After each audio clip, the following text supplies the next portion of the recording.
is Arcania, and pretty much it's the next game in the Gothic series.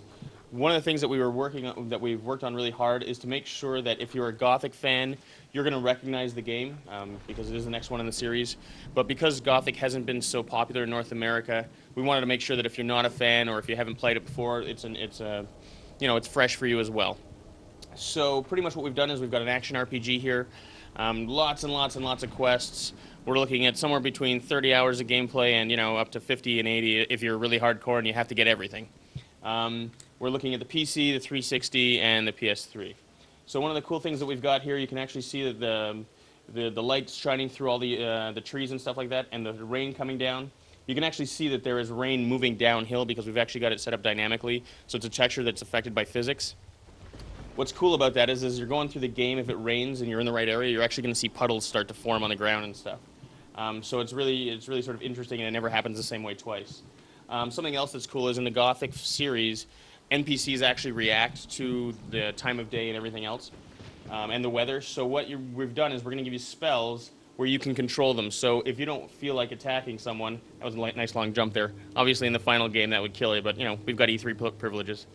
So the deal is that in the final game, let's say there's that guard there and he's standing out front of his post and you don't want to see him and you don't want to fight him, you can make it rain and he might go inside. So it's going to give you an option. So I'm just going to show you what happens when I turn the rain off. So I've turned it off, and you can actually see it drying up a little bit there. And these sort of like long streams of water are going to dry up on their own.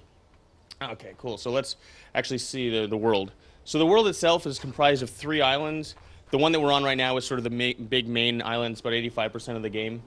And pretty much the way it works is it's split into about 7 different areas, and they open up almost in GTA style. So you open up, once you open up one area, then you can always go back. So it's a sandbox game. This area is called Tushu.